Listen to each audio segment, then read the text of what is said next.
Welcome and greetings from high atop Caesar Rodney Square in beautiful downtown Wilmington, Delaware. I'm Rob Walter. And I'm Matt Gotthold, and we are the Podcast Pediatricians. Whoa. So I'm Rob Walter. And I'm Matt Gotthold. Find us on Stitcher, Google Play, and iTunes. Check us out on podcastpediatricians.com and leave us a message. And today we're going to finish BabyHeads, from the birth canal to head shapes to scalp stuff, ending with the dreaded CradleCrap. But first, as usual, Maddie, a snack.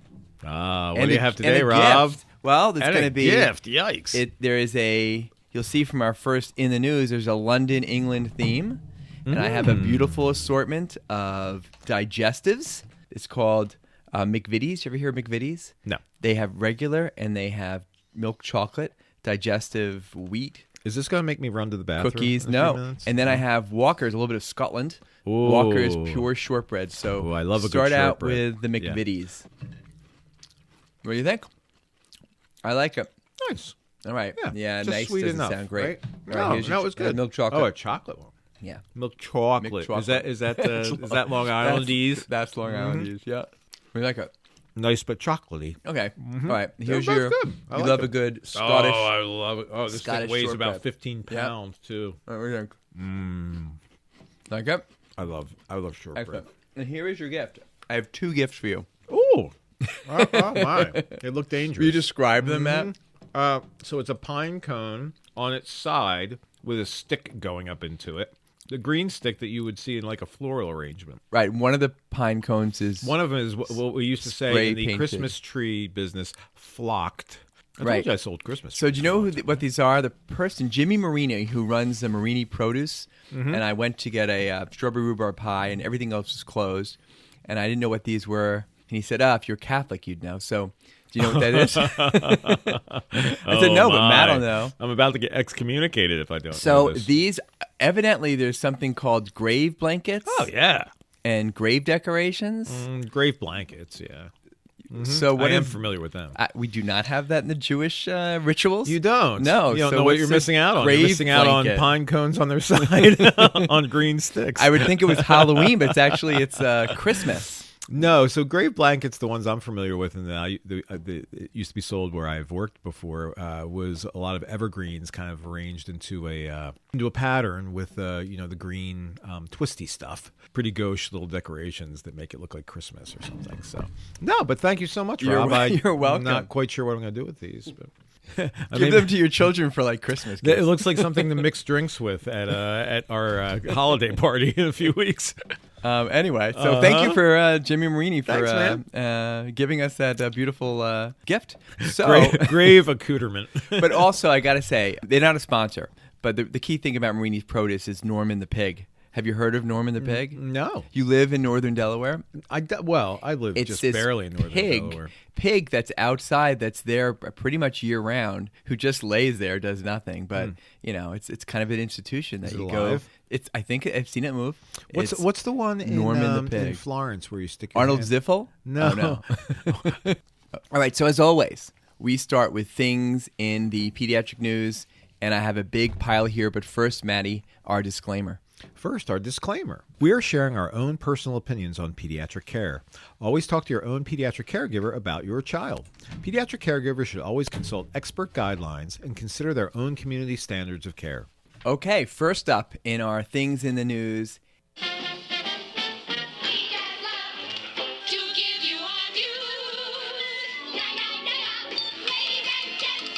Hiccups. So as you know, Matt, hiccups are when your diaphragm contracts repeatedly, causing the vocal cords to snap shut to check the inflow of air, and you get that hiccup sound. So first of all, Matt, why do we hiccup?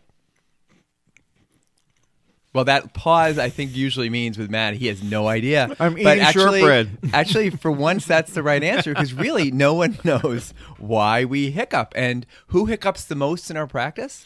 Babies. And then when you talk to a mom and you say, hiccups are always normal, I bet they hiccuped a lot when they were inside you. They're always like, yep, they kept hiccuping, right? So I always say that, just like sneezing is normal, but why? Continuing, why I brought these English snacks for us is that this study out of the University College of London showed that these big hiccup muscle contractions produce brain waves in babies, looking at them with the EEG, and it helps these newborns' growing brains link their brain waves to motions inside the body. So hiccuping is a way for the brain to make connections as it's developing with the rest of the body. It's a big jump start almost to the brain-body connection. And the same group is the heck ones... does that even mean? That's what it says. And this same group is the one that did a lot of studies showing that babies kicking in the third trimester were their way of creating a mental map of its own body. So the kicking actually was really important for brain developing how they learn to move their body. And they're saying hiccups are another way to help do this. So, all right, let's pick this apart. We also know that preemies who are born early tend to hiccup a lot more than full-term babies, probably because they haven't finished the hiccup expression, and that preemies will hiccup up to 15 minutes a day. So let's go through this a little bit logically, and maybe this logic doesn't hold, but if hiccups help you to create some type of a neurologic connection, right? What if your child doesn't hiccup? Well, I don't know. I don't think there's anybody saying that you're not hiccuping enough. If a child hiccups a lot, does that infer that somehow they are modifying their neurons to a greater extent? Well, wouldn't that be the next step? If now you're saying there's some kind of connection between hiccuping, then you say, okay, there's a wide range. Is it make a difference? Maybe that's a good question. Maybe they'll look at that next. Kids who hiccup more, kids who hiccup less. Is there a correlation with brain development? And does that mean anything in terms of later on Very function? bizarre link. I know. You have to read that paper. But where'd you find that? National Enquirer? Our second in the newspaper, and you may have seen this, a few things about the American Academy of Pediatrics. They put out a guideline position paper that pediatricians should seriously consider bariatric surgery for children with extreme obesity, ensuring that it's safe and effective. So have you had any patients who have undergone bariatric surgery? I have not. I was thinking I had not either, but then just last week I saw a college kid who came back for a sick visit, and I had forgotten that she had gastric sleeve surgery a few years ago in Philly and was still so happy with it. She lost well over 100 pounds. And she said it was the greatest decision she ever made. She had zero regrets, changed her life for the better in all areas, doing great. So, really just an N of one, but was an incredibly impressive N of one experience for my only patient having had the procedure. Oh, you know what? I'm sorry. I believe that a patient in my practice has had it done.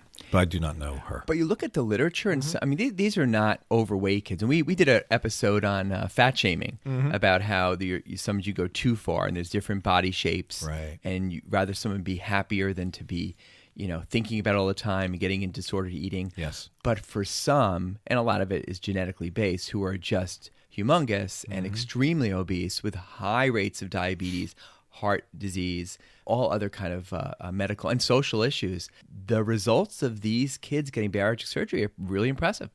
And so the AP came out saying, you know what, this is a viable option. And I think that's a new thing, because when I first heard this, I think when we both first heard years ago about bariatric surgery for kids, we were like, right. Yeah, that seems crazy. Another AAP report emphasized the important role that us pediatricians play and other pediatric caregivers play in identifying and helping kids who are struggling academically at school. And some statistics say 1 in 6 kids will struggle academically. Do you routinely ask about that in your well visits? I always ask how school is going. I'm not sure how straight the answers are I get, because, more often than not, you get good or okay. And then if a parent agrees, they say nothing. If they don't agree, they will interject could be better. Well, it's interesting when the kids say okay, and they say okay, that usually may not be that great. So when they say great, wonderful, because parents like to brag on their kids. Yeah. When they're saying okay, I usually say, okay, so what specific grades are you getting? Right. I know they give you letters when you get into middle school, just to kind of keep the conversation going. And then you can pick up, well, there's certain areas that are way lower than others, and that starts the conversation about how they're doing academically. And then obviously, if they're not doing well, you're looking for adverse childhood environment issues.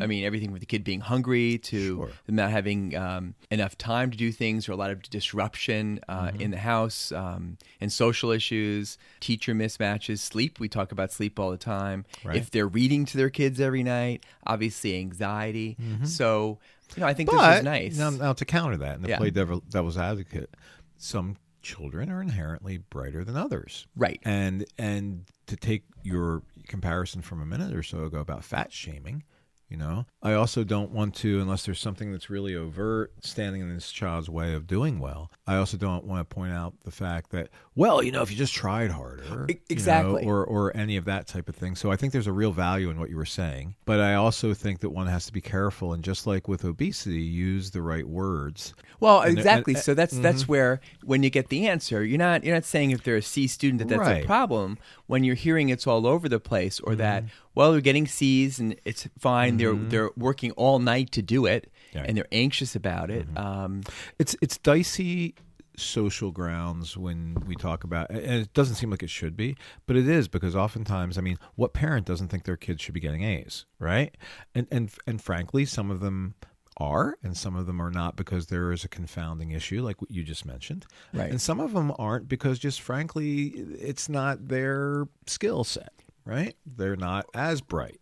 Right. And there's a reason why there's a bell-shaped curve for everything. Absolutely. But I want to avoid ending up with a ninth grader that they've just said, okay, and then in ninth grade, they're really not okay, and no one's really looked at it, which gets to the point where if you think there's issues, what do you do? Right. And gets to the issue about getting educational evaluations. And as we talked about before, in the public school system, they've got good people to do it, but they're really thin in terms of how many. So unless you're failing, they don't really have the resources to do it. So some kids who are really bright, who have specific learning disabilities or processing issues or attention issues, but are able to kind of skate through and get decent grades until they hit kind of high school, those kids can be missed. Right. And then it gets also to, okay, there is a disconnect where if you would be benefited by getting the evaluation, a lot of people can't afford it.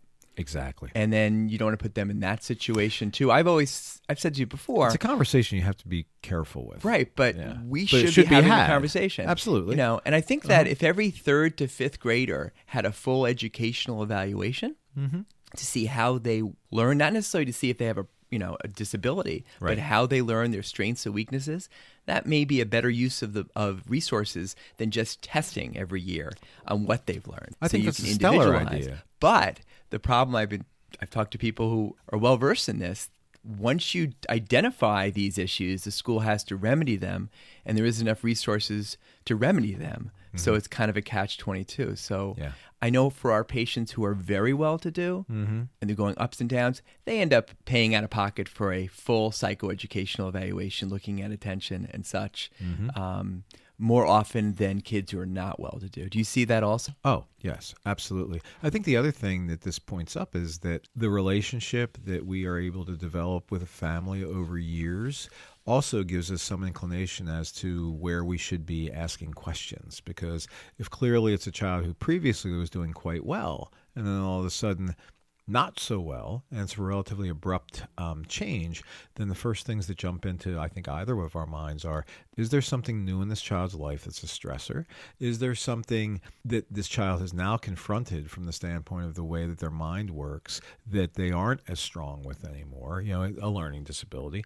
I mean, you and I both know that kids who are bright, who have ADHD, get to a certain point where they can't just survive on their wits anymore. Now the details matter. Exactly. Exactly. Somewhere in middle school, yes, those kid who didn't have to do any homework, who got really good grades without even trying. Yes. All of a sudden, it turns on them, and they get really frustrated. They get frustrated, and consequently, they're oftentimes accused of being lazy. Hey, listen, you used to get A's. What's with the C's now? And truth be told, they're not able to process the information in the same way they could previously, and just merely survive on the fact they're bright.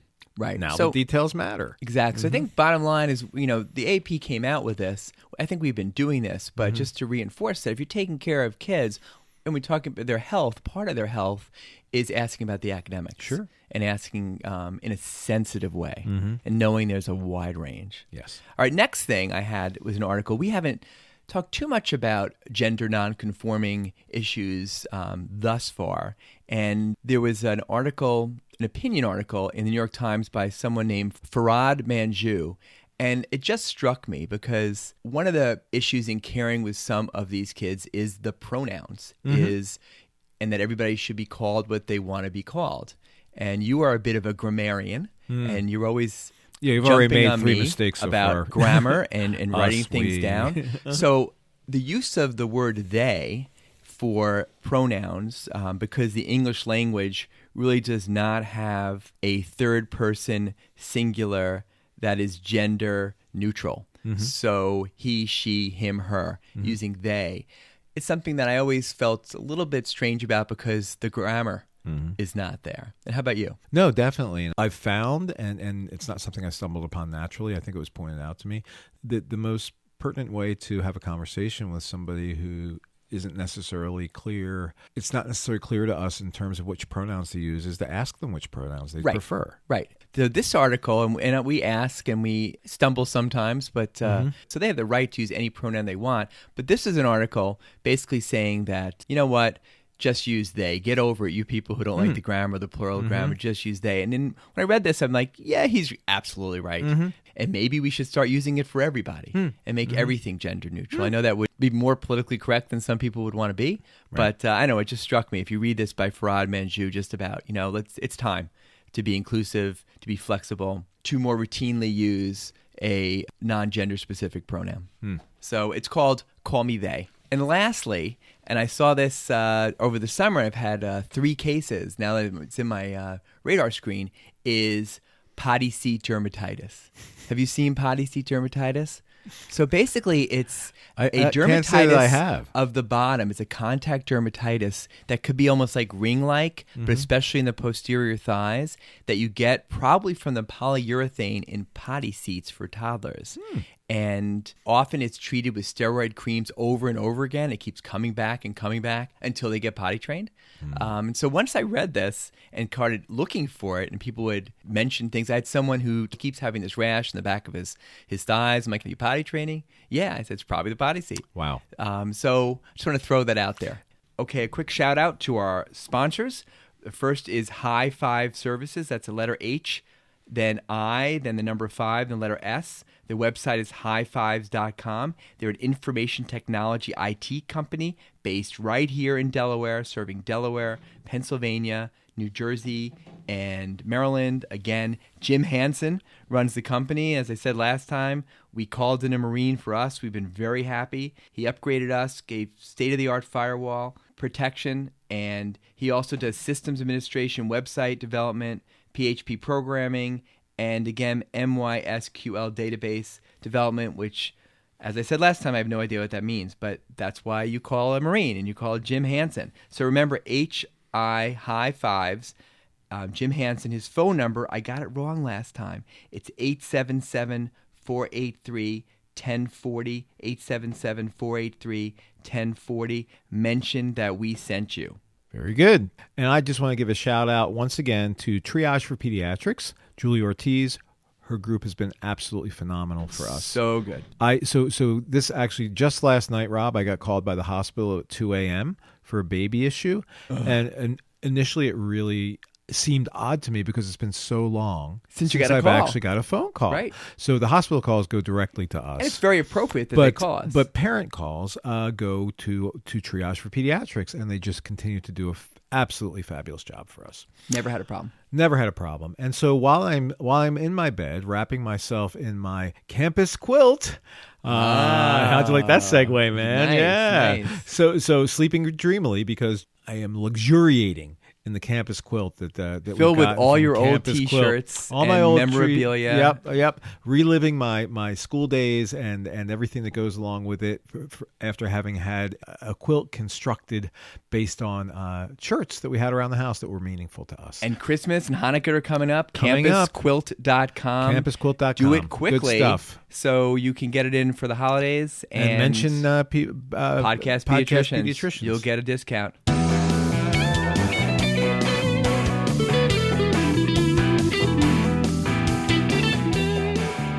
Maddie, we are back for a short interlude about your favorite subject, television. Not. All right, my favorite subject. Yes. So, and remember we had mentioned the expression in our, we talked about slang expressions. One was called Netflix and chill. Remember what Netflix and chill meant? It wasn't what we thought. Well, it was inviting someone over and fooling around. Like, so it wasn't just innocent. Okay. And there's also something called Hulu and Relax, which is the same thing. It's just a euphemism but now for Netflix and chill. Right. But there's a new streaming service. Do you know what that is?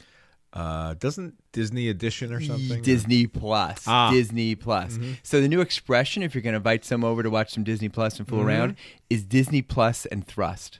Oh. Which is, I know, which is really disappointing. It's very disappointing. Especially, I despise Disney, but well, let me just say, I never thought you despised him. You don't like Disney World, and you don't watching Disney movies. I've never said you're anti-Disney itself, or maybe so. Yeah. Well, this new Disney Plus has The Mandalorian, which is an offshoot of Star Wars, and you get it free. Do you have unlimited Verizon Wireless? I do.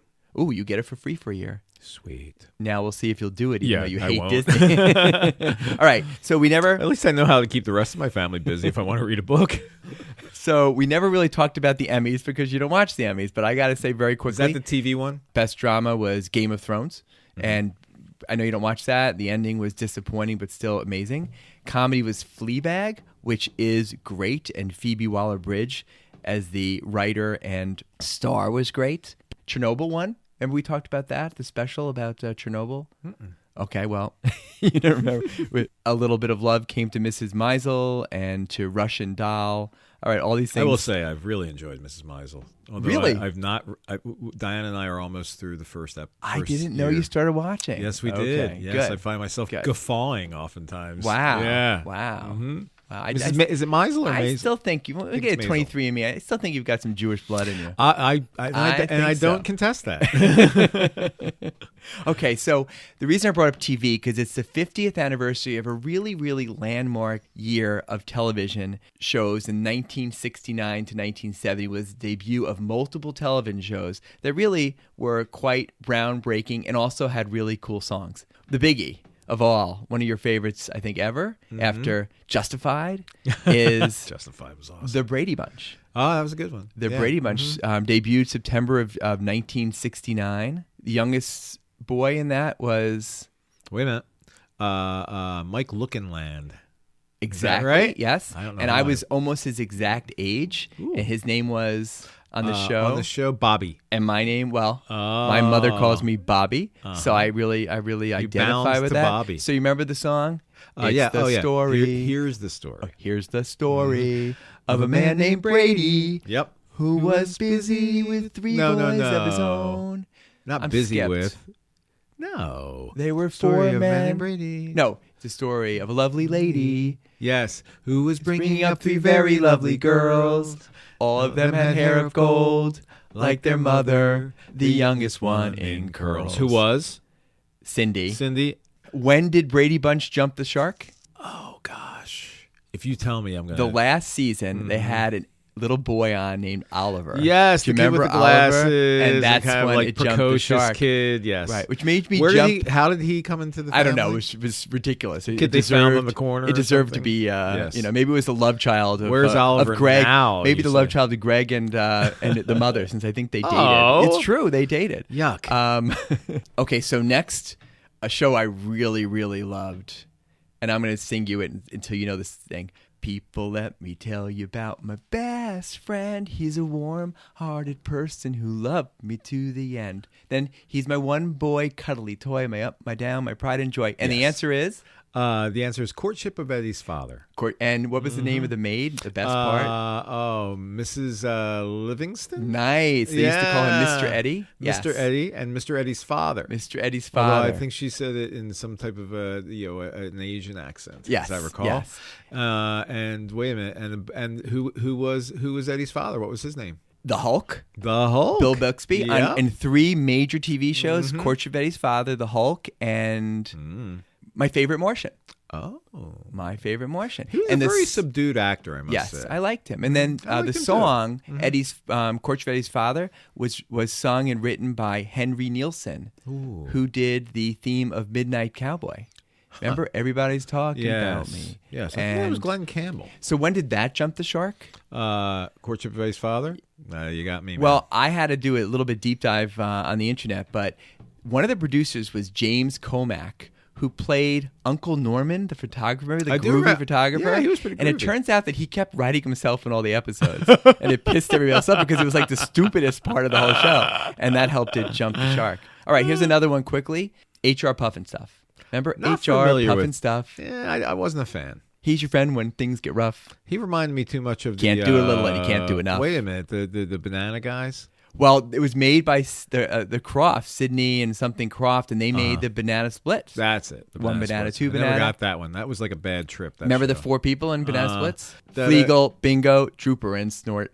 Jack Wilde, who played the Artful Dodger in the movie Oliver. You've seen that, good right? One, yes. He was a star. You know who played that Artful Dodger in the original London production?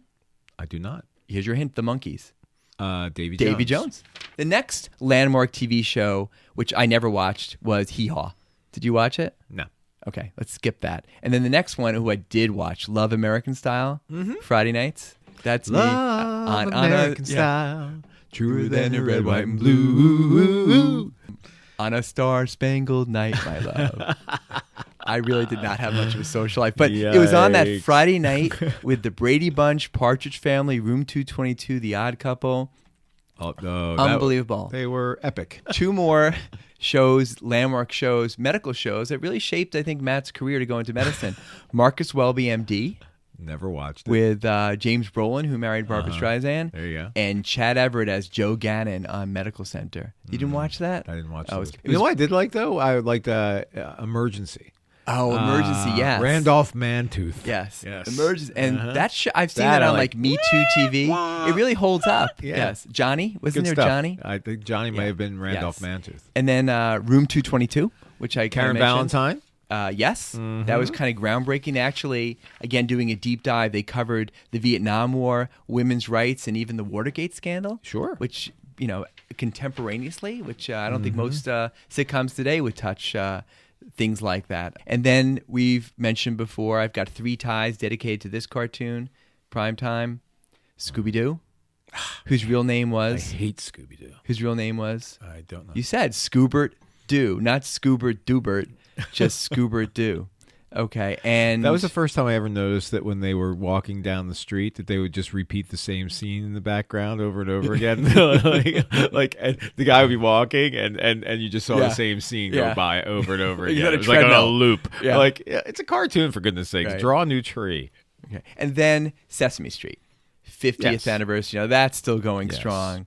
And you remember the one song that was a breakout song that they actually made the charts? That I think it was Ernie. Rubber Ducky, you're the one. Yeah, but there were others. I used to love Menum. Beep, beep, beep, beep, beep. I still love that. Beep, beep, beep. Yes, you're right. All right. And then your favorite show, which you mentioned like the first or second episode, Winky Dink and You. Remember when you had to write on your television? It was called the Magic TV Kit. But I don't remember that. Yes. But then sometimes the kids would forget to put the screen on the television and use permanent marker on their television. No, I don't remember. Oh, that's why they had to end the show. Oh, boy. All right. On that, Should we get back to BabyHeads? Yeah, we'll be right back.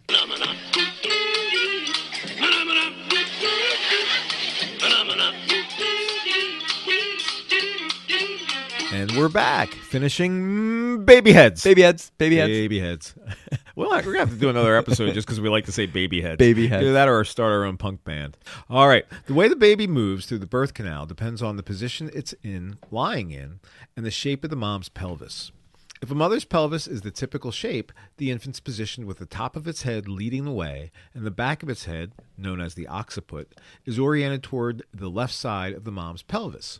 Eventually, the back of the baby's neck gets pushed against the bones of the mom's pelvis, and the baby's chin is pushed back out from the chest while the head bends backwards.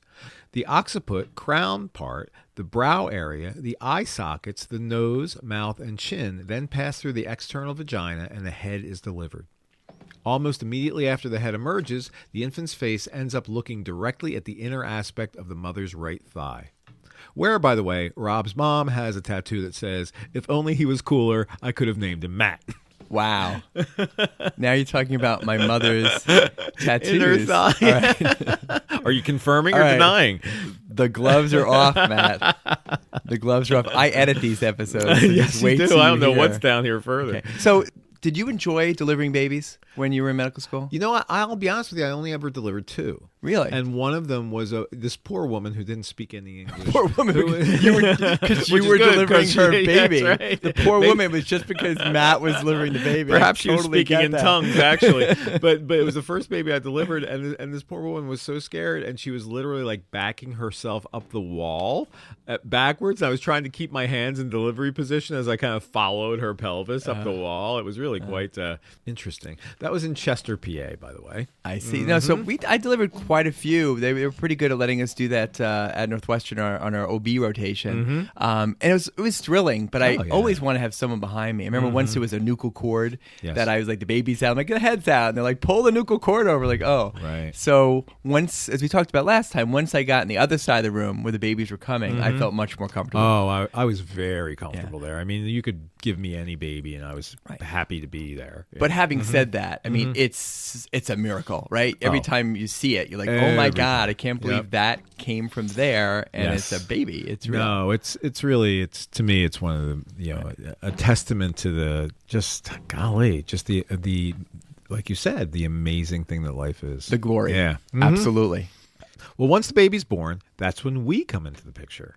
After we dismount from our white horses, we gather our stuff and examine the baby. In the hospital where Rob and I see newborns, this first exam is usually right in front of the parents. We are seeing things and determining their significance for the first time in front of the world's most important live audience. No time delay if we cuss or if we blow our lines.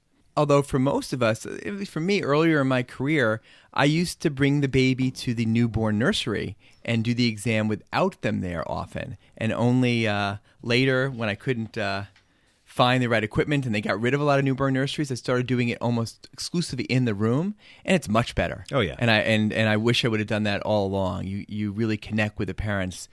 And how do you learn to examine a baby well? Well, like anything else, the more you examine babies, the better you get.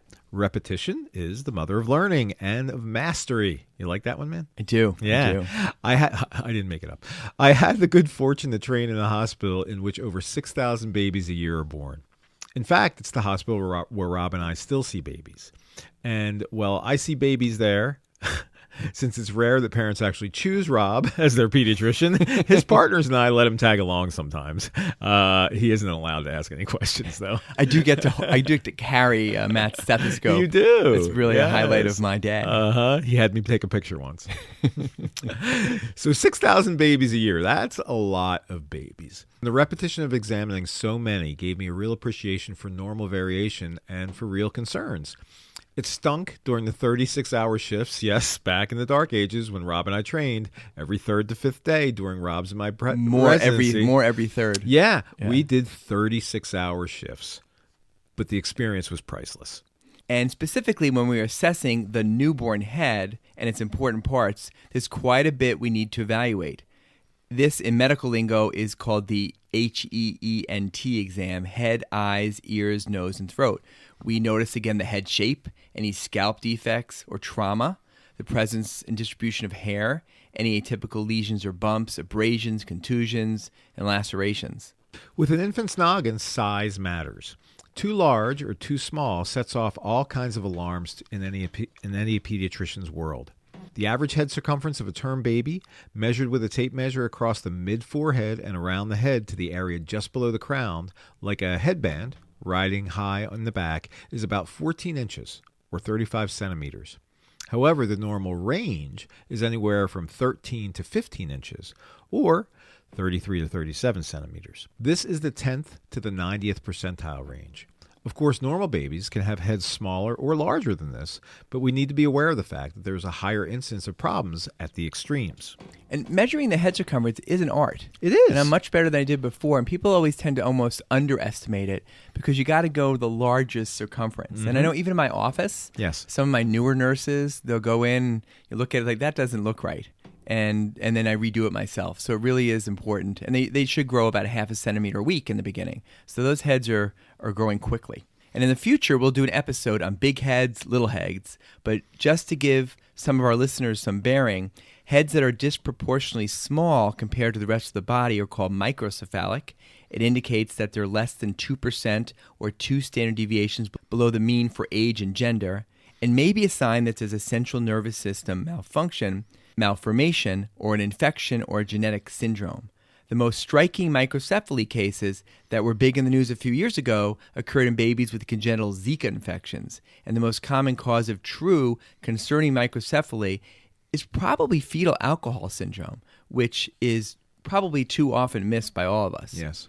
But most small heads are okay if the shape is okay and the rest of the body is growing well, as long as their head, even if they're on the lower end of the curve. Small heads often run in families, and they have no bearing on intelligence. How big was your head? Well, I was going to say big, but I'm looking at you. Probably not as big as yours. Not like this coconut baby. Nope, not that melon. So by the same token, speaking of that, isolated head enlargement called macrocephaly occurs when the head is greater than 98th percentile or more than 2 standard deviations above the mean. This can be hereditary or may be caused by central nervous system disorder. Imaging may be necessary in either of these situations, micro or macro. Most babies with macrocephaly, large heads, just have benign familial hydrocephaly, which runs in families.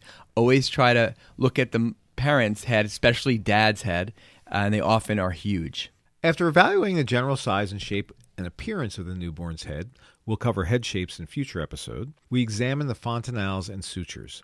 The anterior fontanelle is usually 3 to 6 centimeters in diameter, and the posterior fontanelle is generally no bigger than 1 to 1.5 centimeters in diameter. An unusually large anterior fontanelle can indicate a number of conditions or diseases, including increased intracranial pressure, genetic conditions including Down syndrome and other trisomies, hypophosphatemia, or congenital hypothyroidism.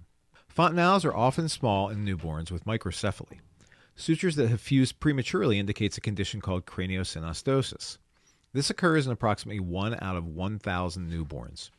Craniosynostosis confines growth of the skull in the direction which is perpendicular to the suture or sutures it affects, while growth can continue in other directions. So I have always been really fascinated by head shapes, including craniosynostosis back in my radiology days. Over 20% of craniosynostosis, which classically has a ridging over the sutures, which again, there's 6 bones that comprise the skull, over 20% are due to specific single gene mutations or chromosomal abnormalities and can be associated with several syndromes. An oddly shaped head may be caused by prenatal pressures and compressions rather than true craniosynostosis. If this is true, the misshapen cranium should resolve on its own over the first few months of life. So at ROI Warren this year, one of the papers I presented was about misshapen heads or plagiocephaly, positional plagiocephaly. And the article was about how this positional plagiocephaly could be a marker for developmental issues. And that's something that I didn't know about. And was it at ROI Warren or was it at the Disney? Hot Topics at Disney. Hot Topics at Disney, yes. So I started off by just going over with pictures, plagiocephaly positional. And the main types we see is flattening in the back, the occiput on one side mostly, usually the right. So your head becomes kind of a parallelogram where the back right is a little flattened, but the forehead on that side is a little bit forward and the ear on that side is a little bit forward. So again, it's kind of like a parallelogram being pushed. The second most common, which we both see a lot, is brachiocephaly. The kids in their back a lot who have these shelves in the back of their head. It's completely flat. And both get parents concerned, to say the least. Just again in review, in 1992, the AP recommended that all babies be on their back to sleep, and it was worth it. We really cut down infant death syndrome. But about 20% of infants now have some form of positional plagiocephaly, usually a little flattening on one side. That's over 700,000 infants in the United States. If you see a young baby with mild flattening in the back, but everything else looks okay and you don't think it's craniosynostosis, what we do is just repositioning. Tell the parents to make sure that they put everything to the other side. If it's on the right, have them lay in the crib so all the good stuff's to the left. Have them do a lot more tummy time when they're awake so you can decrease the pressure on that side of the head. We always look for torticollis to see if they have a wry neck or if their neck is a little bit cocked to the side, and to help them learn how to stretch. And then if that baby after 2 months still is showing a bit of plagiocephaly that's not getting better, then have them see physical therapy for stretching. If by 4 months it's worsening or not improved at all, the question is, do you send them to neurosurgery about possible helmet for their head shape? And we're not going to go over this whole issue of do helmets work, but Matt, do helmets work for plagiocephaly? What's your opinion? My opinion is it's hard to tell whether they work because I hardly ever prescribe them or prescribe seeing somebody for them because the literature would speak to the fact that they're not necessary. Whether they work or not, those kids perhaps have, I would think, have their plagiocephaly resolve a little bit more quickly, but even that's dubious. And it's 23 hours a day, and it's hot, and their skin breaks down. On the other hand, for 25 years, there's been papers. Does it work? Doesn't it work? Right. If someone wants to see them, I'm going to say see them. I've had some kids who the neurosurgeon says, you really don't need this. And then they come back, a month later saying, I want it. And then they'll usually let them get the helmet. This paper about kids with plagiocephaly, that 187 kids, 1/4 of them mild plagiocephaly, and then 3/4 moderate to severe, all diagnosed between 4 and 11 months, and they had 149 controls, and they followed them out for 7 years. And what they found, there was statistically significant decreased IQ of 4 to 7 in the children with moderate to severe plagiocephaly, but no difference if they just had mild plagiocephaly, which is most of the kids we see. Now, also, that 4 to 7 points of IQ decrease is also the exact amount of IQ points you lose if you chronically smoke pot as a teenager with a growing brain. I just wanted to throw that in. Always putting your marijuana always gets back there, to right? the effects of marijuana on the growing brain. Yes. So there was a significant decrease in cognitive outcomes for moderate to severe plagiocephaly. The take-home points were that most children, plagiocephaly or not, or controls, scored in the normal range. Most are completely fine. And that this is a modest effect, but it can have significant public health consequences since plagiocephaly is such a high prevalence.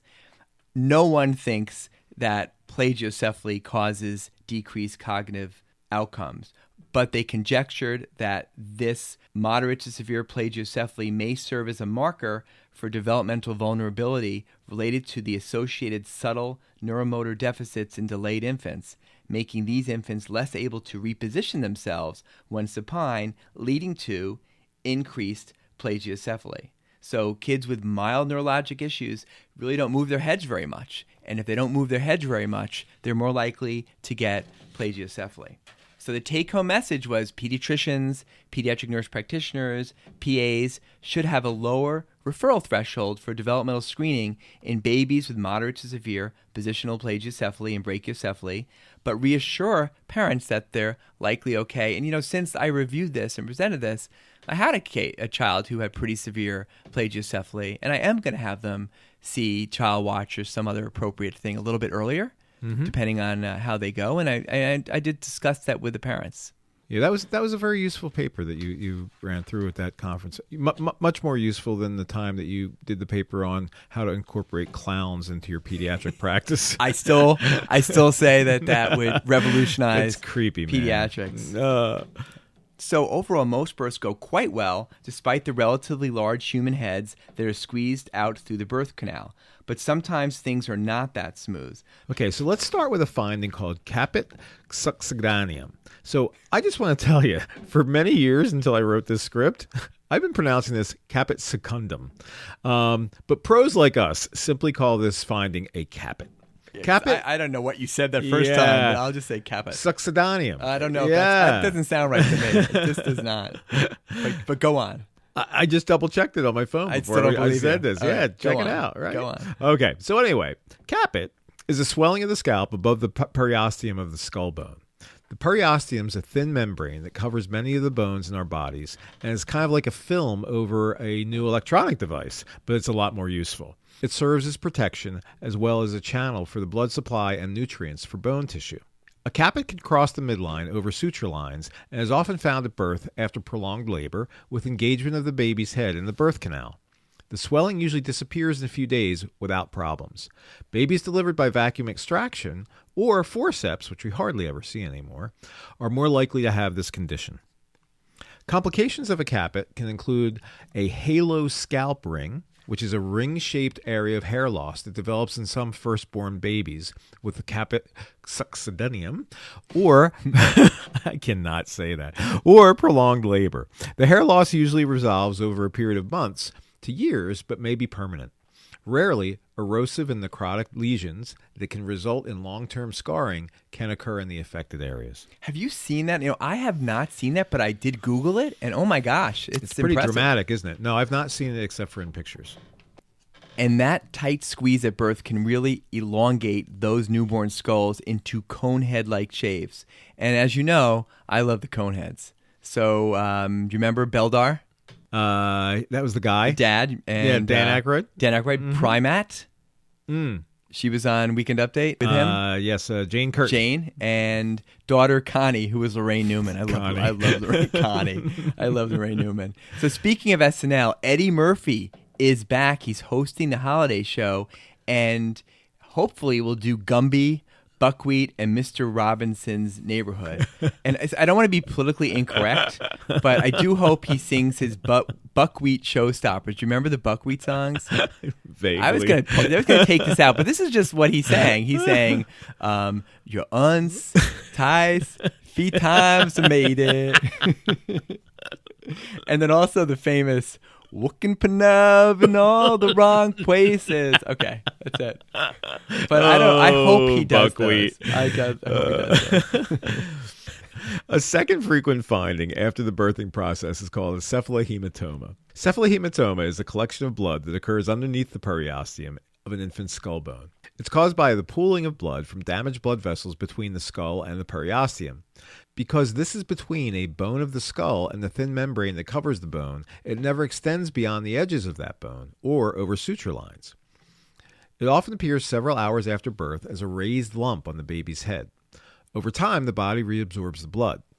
A cephalohematoma itself does not pose any risk to the baby's brain. But it really bothers the parents. Oh, it bothers the heck out of the grandparents. Parents. And that part about it doesn't go past sutures lines. You know that yes. it's a cephalohematoma. Oh, and it can hang for it can a long hang. time. Yep, and get calcified. Yep. It's more common after delivery with vacuum or forceps, which again we don't see very often anymore, but occurs frequently without that history.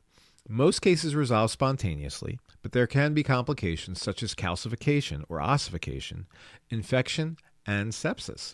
If the area of bleeding is large, some babies may develop jaundice as the red blood cells break down.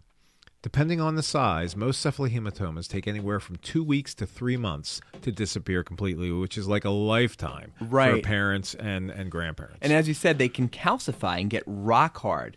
And even for me, knowing it was cephalohematoma, it really feels weird. And so, you can get a plain film to make sure that it is just calcification of the cephalohematoma, not some kind of lesion arising from the skull. Right. And the other thing that is typical of these is it will feel, as it's starting to heal, the outer edges calcify first, and it feels like you've got a crater, like there's a hole in the baby's head, because there's this slight edge around it, right? And no one wants to feel a crater in their baby's no, head. My baby's got a hole in their skull. That's a lot of anxiety about it. Mm-hmm. So, subgaleal hemorrhage is a relatively rare but super serious type of injury that can occur during the birth process. It's caused when the emissary veins, which are connections between the dural sinuses of the brain and the scalp veins, are sheared or severed as a result of traction on the scalp during delivery. Blood then accumulates between the periosteum of the skull and the thick, fibrous, dense layer called the galeal aponeurosis. This potential space extends forward to the orbital margins, backward to the back of the skull, and laterally to above the temples. In term babies, this space may hold as much as 260 milliliters of blood, which is over 8 ounces. Did you know that, Rob? I did not. How much does a human head weigh? A human head? Yeah. A human head. Did you see Jerry Maguire, man? I don't remember that. Let's say I caught you. I caught you with head your weighs 10 pounds. I think don't it's know. 8 pounds, according to the kid, Oh. Jerry Maguire. Well, you've got a huge melon. Yours is Mine's 10 at pounds. least 10, yeah. You can bowl with my head. Generally, newborns have about 8 ounces of blood per pound at birth. So what that means is if a baby's 7 pounds and they have a big old subgaleal hemorrhage, a whole half a pound there, That's a lot. can be there. It's amazing.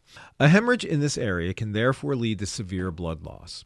The potential for massive blood loss contributes to the high mortality rate associated with this lesion. In infants with subgaleal hemorrhage, the reported mortality is approximately 12 to 14%. That's astoundingly high. Right. Infants who died had massive volume loss, resulting in shock and clotting issues. Subgaleal hemorrhage is noted as a diffuse, soft, fluid-like swelling on the head that can shift. The area can expand over hours to days after the delivery. An infant with this type of bleed can have tachycardia and paleness due to blood loss. I mean, essentially, they're anemic, right? Right. Recognizing this type of condition is critical for the baby's survival. Treatment can include volume resuscitation with blood products and fluids. Speaking of the subgaleal hematoma, it can have this liquidy feel under the scalp, and it feels like your fingers bouncing back and forth against the skull. And I've seen it in child abuse back in my Baltimore days in a child who kept coming to the ER with recurrent unexplained scalp swelling, very dark-skinned baby. And we did imaging. We thought it could be an allergic reaction. We never put it together as abuse until they presented again with brain swelling by being battered. And so I'll never forget that. And basically, you see that kind of a finding that's unexplained, you got to think of abuse. You got to think of blunt force. Despite popular lore, all babies are not aesthetically pleasing No, they're to not. the eye. They're and not. many are downright mushy-faced. I like that mushy face. You like Yeah. that? Yeah, I thought it was more Remember more Mushmouse? PC. Remember Mushmouse and Punkapus? You remember that? No. Mushmouse. Okay, it's No. a cartoon. Okay.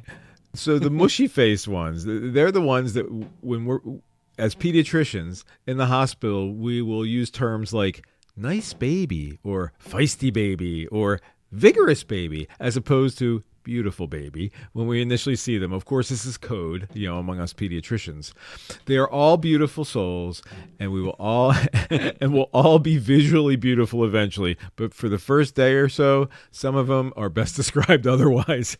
So you remember that Seinfeld episode? It's called The Hamptons of Long Island, No. where the friend is showing off their baby, and the baby's really ugly, and they keep saying, "Look at the baby," and they keep frowning. I love that episode. That's the one where George was explaining the whole after he goes in the ocean, there is shrinkage Yes. situation. Yes. Facial nerve injury can also occur at birth, but it's very uncommon. It occurs in 0.1 to 0.7% of births. The injury is usually due to compression of the facial nerve, either internally by the mother's prominent sacral bone or by the use of forceps by the delivering provider. Usually only a branch of that facial nerve that innervates the mandibular or jaw area of the face is affected. So due to this, the baby has decreased movement on the side of the face affected. On exam, there could be partial closure of the eye and a loss of the usual fold between the nose and the lip called the nasolabial fold, and the baby may not be able to contract the muscles of the lower face on that side. And it makes the baby appear to have a mouth that droops due to this poor movement on that side when they cry, and the mouth can be pulled toward the unaffected side of the face. Now, this type of facial palsy generally has an excellent outcome, and almost all will resolve within the first 2 weeks after birth if the nerve is only bruised.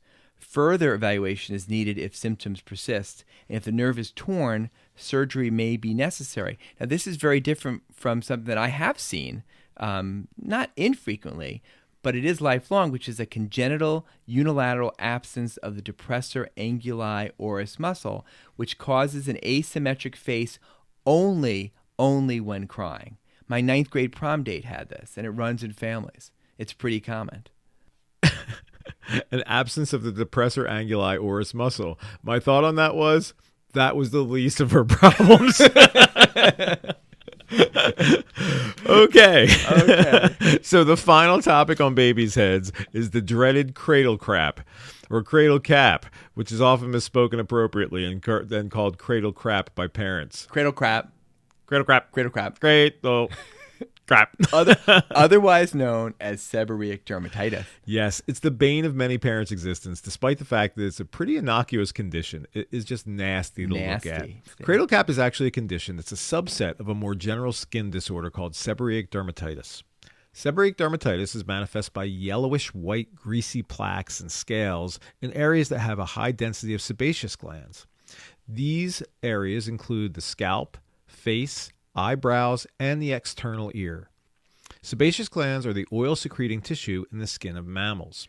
Just to mention, we talked about eccrine glands, which are most of your body's sweating. Yes. We talked about the apocrine glands that create like the sweat glands under the arms and helps create your earwax and can have an odor to it. Now, these are the sebaceous glands, a lot more greasy. Yes.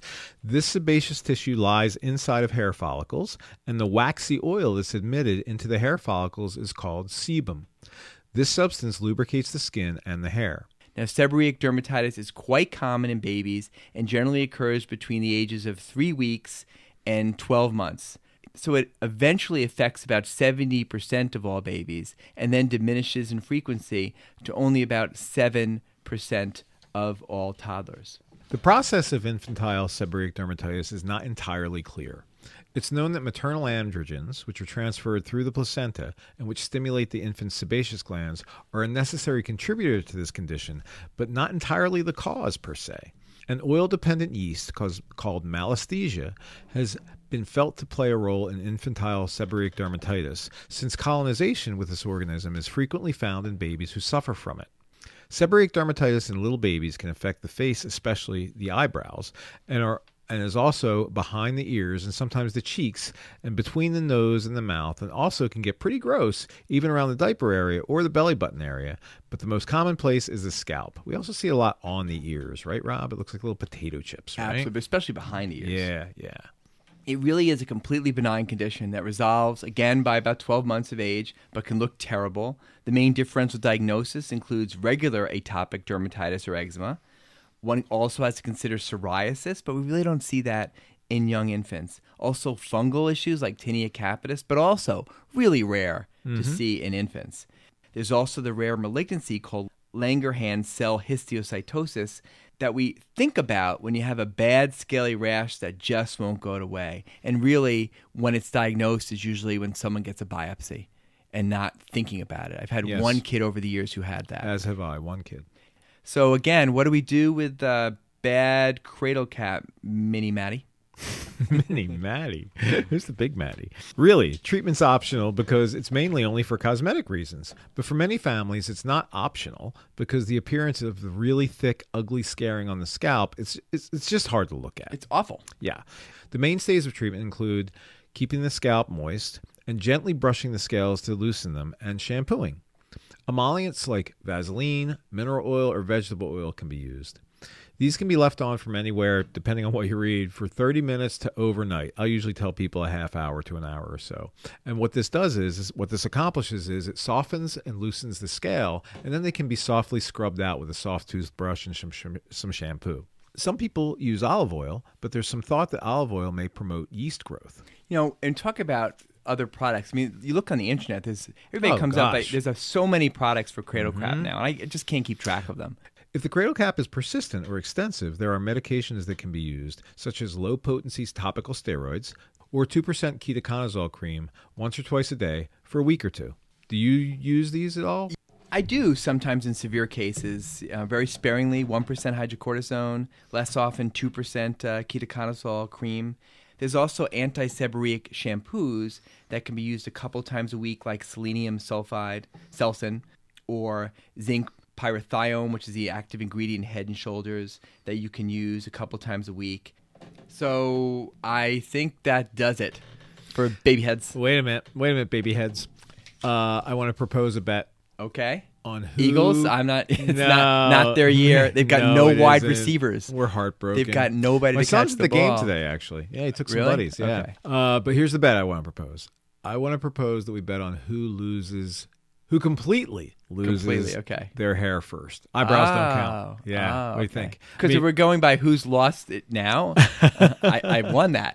I don't know. I've got some parking lots up on the side up here. That's what my brother keeps calling them. Okay. My head's in a race, to determine does it turn completely gray first, or do I lose my hair? Right now, the gray is hanging out pretty. We got to get to the rules. I mean, no propecia, no finasteride. Right, no cheating. Yes, I can trust you on that. Never do that, man. Okay. Come on, I'm not. Have you had teenagers or young adults, college-age kids, ask you to prescribe? Yes, I have. Propecia.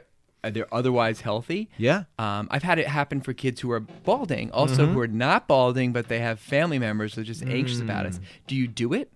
I think I've let them know that it wasn't a long-term solution to their issue. That the longer-term solution to their issue was coming to grips with the fact that they were losing their hair. That's true. Now, there's been a couple of cases where they were actually having early male pattern baldness, big family history. I went over the side effects, and I did do that. Now, the big side effects are decreased libido and impotence. Yes. So often when you bring that up, then they're like, okay, right. I could deal with it. No, I felt badly because I know that appearance, especially for that age group, is really important, and to lose your hair early, I think, matters a lot to people. But no, I haven't prescribed it for yourself. How do you know? Okay, all right. We'll off air. We'll make our bets. Okay, and then you can look at our website and see the picture of us, and you can vote on who you think is going to win. That's right. All right. Say goodnight, Matt. Good night, Rob.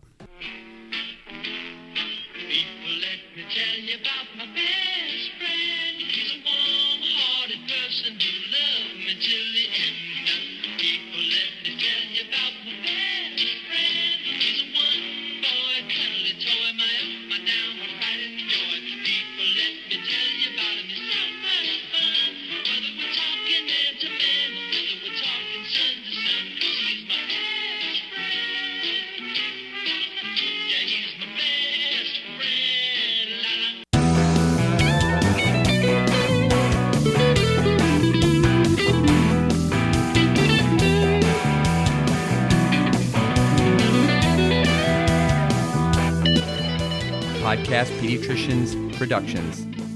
All rights reserved.